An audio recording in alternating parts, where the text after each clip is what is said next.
Olá, meus amigos, muito bom dia. Que Deus abençoe a todos e faça de todos uma fonte, de cada um que participa desse live, uma fonte para gerar luz para aqueles que estão entrevados.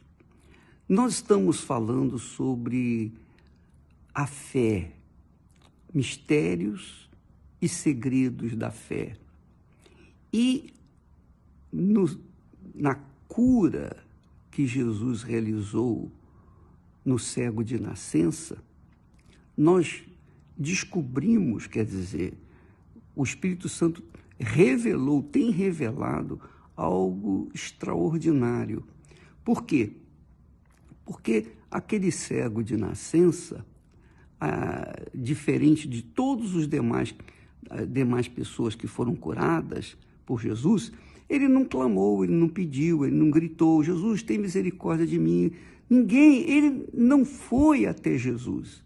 Ele estava parado, esperando esmola, e Jesus estava passando e o viu. O texto diz assim, que passando Jesus viu um homem cego de nascença. E os discípulos perguntaram: quem pecou, este ou seus pais, para que nascesse cego? E Jesus respondeu: nem ele, nem seus pais pecaram, mas foi para que se realizasse, manifestassem nele as obras de Deus. Quer dizer que quando a pessoa tem alguma deficiência, alguma necessidade, algum problema, qualquer que seja o problema, de doença, de enfermidade, de problema econômico, problema de depressão, problema familiar, qualquer que seja a necessidade da pessoa, essa pessoa está na condição desse cego de nascença.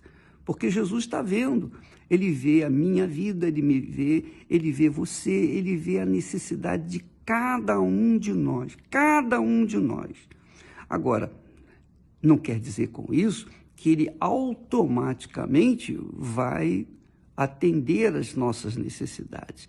É preciso que a gente clame, é preciso que a gente peça, é preciso que a gente grite, é preciso que a gente o invoque, é preciso que a gente exterioriza a fé que nós temos nele para que então ele venha ao nosso encontro. Não foi o caso desse cego. Interessante, né? O cego estava parado lá, esperando esmola. E o que Jesus disse?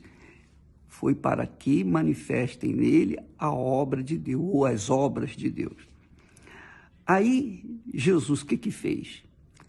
Já que ele não tinha fé para ser curado, já que ele não tinha absolutamente nenhuma esperança de ser curado, Jesus cuspiu no chão, fez lodo e untou, sujou a vista dele.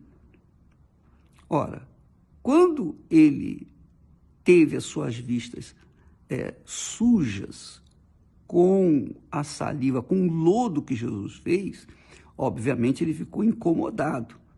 Então, naquele incômodo de querer limpar os seus olhos, Jesus o mandou no lugar de mais difícil acesso que havia naquele tempo. Era o tanque de Siloé. Esse tanque de Siloé significa o tanque do enviado. Não é interessante? Quer dizer, Jesus mandou lá no tanque chamado enviado. No tanque enviado só iam aqueles que eram enviados de Deus. Iam para receber alguma coisa, receber a bênção de Deus. Então, aquele cego que queria se livrar da sujeira das suas vistas, que queria se libertar daquela situação, que creu na palavra de Jesus, saiu do seu lugar e se dirigiu ao tanque chamado enviado. E lá ele ficou curado. A pergunta ou melhor, as perguntas por que Jesus não o curou naquele momento? Por que teve que enviá-lo ao tanque de Siloé? Por quê?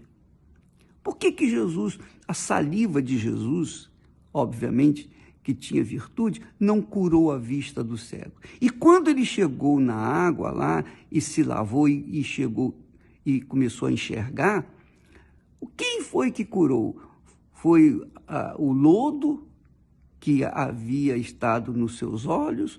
Foi a água do tanque que curou? Quem o curou? Quem o curou, obviamente, foi a sua própria fé. Foi a sua própria fé. Mas não o curou onde estava, lá em cima, quando Jesus o atendeu. Ele só foi curado lá no tanque de Siloé, porque ele manifestou a fé. Ele teve que se sacrificar. E aí está o segredo da fé. A fé obriga a pessoa a sacrificar. Quem crê sacrifica. É como o amor. É como o amor. Quando você ama alguém, você sacrifica a sua vida por esse alguém que você ama. Não é assim? Quantas meninas, quantos rapazes, quantas pessoas jovens, inexperientes, se envolvem num amor, numa emoção, num sentimento, numa paixão, e se entregam e depois se arrependem. Por quê? Porque aquele sentimento, aquela emoção, aquela força que sai de dentro do coração, obriga a pessoa a tomar uma atitude. Não é assim? Pois bem, a fé, minha amiga e meu amigo, a fé inteligente, a fé racional, a fé na palavra de Deus, nos obriga a tomar atitudes que, aos olhos do mundo, são loucuras. E, de fato, é. A fé para o mundo é loucura, mas para nós é o poder de Deus. Para os que creem é o poder de Deus. Como é que vai explicar isso? Não tem explicação. Só quem tem, tem. Quem não tem, não tem. Então, você verifica que não adianta a pessoa ser boazinha, ser santinha, não adianta a pessoa ser religiosa. Não, a fé, minha amiga e meu amigo, é algo pessoal, individual. Eu tenho a minha fé, você tem a sua fé e cada um tem a sua própria fé. Paulo fala sobre isso quando diz: uns têm fé para comer carne, outros têm fé para comer legumes.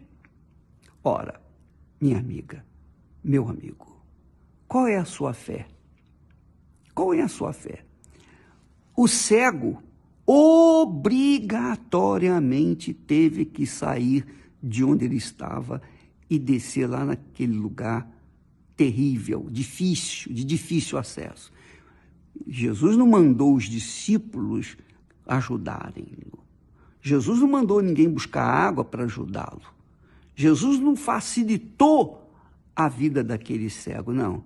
Jesus deu uma ordem, lhe deu uma ordem: vá lá e se lave, e você ficará vendo. Ele acreditou, ele creu. Então, por conta dessa crença, ele sacrificou, ele saiu, foi tateando até chegar naquele lugar. E olha que Jesus não pediu nenhum dos discípulos para ajudá-lo a chegar até lá, para facilitar, para chegar mais rápido. Não, Jesus o mandou e ele foi sozinho.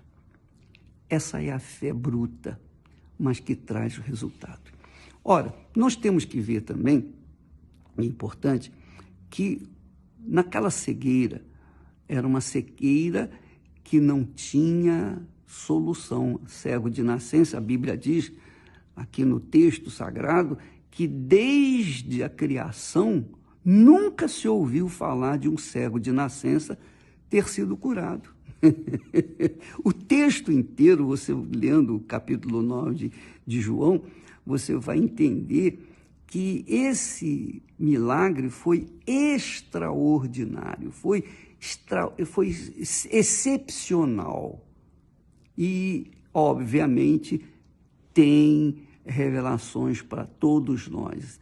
Agora, é preciso que a pessoa não só entenda, mas ela tenha aquele discernimento, aquele despertamento. Jesus despertou a fé do cego com a saliva, com o lodo que fez com a saliva e untou os seus olhos. E qual é o despertamento da nossa fé? É o sacrifício. Qual é o sacrifício? Nem todos precisam fazer sacrifício. Todos têm direito a tomar posse das bênçãos de Deus. Mas existem aqueles milagres que só sacrifício. Você verifica que o cego Bartimeu também clamou: Jesus, filho de Davi, tem misericórdia de mim, Jesus. E ele clamou mais de uma vez. Jesus então parou e o atendeu e o curou. A mulher do fluxo de sangue também ficou curada só porque saiu do seu lugar, de onde morava, e foi atrás de Jesus. E não podendo chegar até ele, ela foi por detrás e tocou na orla da vestidura de Jesus e ficou curada. Ela pagou alguma coisa? Não, ninguém pagou nada, mas pagou o sacrifício, pagou o preço do sacrifício. O preço da fé é o sacrifício. Qual é a sua fé? E qual o sacrifício que você tem que fazer? Eu não sei, mas, por exemplo, quando a gente tem uma necessidade, a gente deve pedir a Deus: meu Deus, diga-me o que eu tenho que fazer, orienta-me, qual é o meu sacrifício, qual é a atitude que eu devo tomar. Eu não posso ficar perguntando ao pastor, ao bispo, ao colega, ao marido, à mulher, a ninguém. É uma coisa pessoal. A minha fé exige um determinado tipo de sacrifício que ninguém sabe, eu não sei, mas eu preciso saber para que eu então tome atitude para que eu seja curado. Esse é mais um segredo da fé, é um mistério da fé. Vai explicar isso? Não, não tem como explicar. É uma questão de crença, porque a fé é um dom, é uma dádiva de Deus. E quando a pessoa recebe, ela então toma a atitude que tem que tomar, que tem que ser tomada. Você tem a sua fé, você tem o seu problema, mas você tem a sua fé. Mas a sua fé talvez não chegue a alcançar a solução do seu problema. Então pergunte a Deus o que é que você tem que fazer. Eu também tenho problemas. Você sabe, quem tem filhos, quem tem entes queridos que não se converteram, quem tem pessoas na família que não se converteram, tem os seus problemas. Fica assim, amargurado, frustrado de não ver a operação do milagre de Deus na vida desses entes queridos, não é verdade? Pois bem, nós também temos. E eu tenho que perguntar: ó Deus, o que o Senhor quer que eu faça? O que o Senhor quer que eu faça?